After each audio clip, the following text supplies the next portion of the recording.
Hello दोस्तों, welcome to my channel. मेरे channel में स्वागत है। और आज हम आपके बीच बहुत दिनों के बाद वीडियो बना रहे हैं। किसी कारणवश नहीं बना पा रहे थे, लेकिन आज से आप लगातार आप हमारा चालू रहेगा। तो आज हम लोग पढ़ेंगे सम और विषम संख्या। सम संख्या किसे कहते हैं और विषम संख्या किसे कहते हैं, इसका बारी बारी से हम परिभाषा जानेंगे, है ना। तो सबसे पहले हम लोग पढ़ेंगे सम संख्या। सम संख्या को इंग्लिश में इवन नंबर बोलते हैं। तो सम संख्या किसे कहते हैं, अब इसके बारे में हम जानेंगे। तो वे संख्याएं जो दो से भाग देने पर पूरा पूरी विभाजित हो जाती है, उसे सम संख्या कहते हैं। अब यहाँ पे भी हम कुछ लिखे हैं, उसके आधार पर हम चलते हैं, देखते हैं।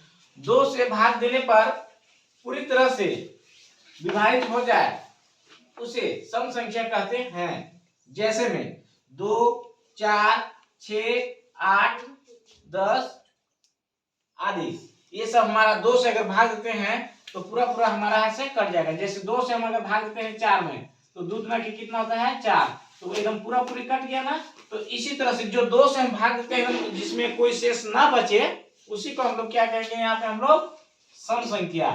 यानी एक और तरीका, 2 से हम अगर बढ़ते चलेंगे, जैसे 2 का 2, 2 दूनी 4, 2 तीन 6, 2 चौक 8, 2 पीछे 10, 2 2 2 2 एकदम बढ़ते चलेंगे तो हमारा क्या निकल जाएगा, सम संख्या। जैसे 2 में जोड़ेंगे तो कितना हो जाएगा 4, 4 में 6, 2 जोड़ेंगे तो 6 में 2 जोड़ेंगे तो 8, 8 में 2 जोड़ेंगे तो 10। इस हमारा इस तरह से हम कितना सारा चीज निकाल सकते हैं, बहुत दूर तक हम जा सकते हैं। 10 में 2 जोड़ेंगे तो 12, 12 में 2 जोड़ेंगे तो 14, तो 14 में 2 जोड़ेंगे तो 16। ये हमारा क्या हो गया, सम संख्या हो गया। ये सब सम संख्या।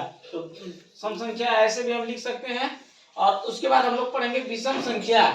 इंग्लिश में ऑड नंबर बोलते हैं। विषम संख्या को इंग्लिश में क्या बोलते हैं, ऑड नंबर।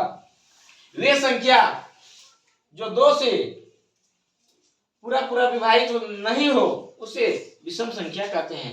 जैसे 3, 5, 7, 9, 11, इन सभी संख्या को अगर हम 2 से भाग देते हैं तो हमारा इसमें शेष बचेगा 2 एका 2, तो एक क्या हमारा बच जाता है, शेष बच जाता है। ये हमारा क्या हो गया, विषम संख्या। यानी 2 से भाग देने पर पूर्ण रूप से विभाजित ना हो उसे विषम संख्या कहते हैं। और विषम संख्या निकालने के लिए भी हम बताते हैं कि इसको हम कैसे निकालेंगे।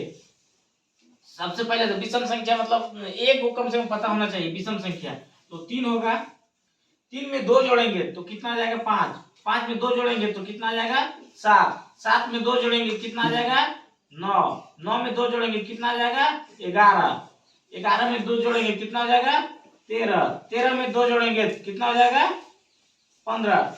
ऐसे करके हम बहुत दूर तक जा सकते हैं और इस प्रकार हम विषम संख्या भी निकाल सकते हैं। तो सभी लोग से हम उम्मीद करते हैं कि वीडियो अच्छा लगे तो लाइक और सब्सक्राइब करें।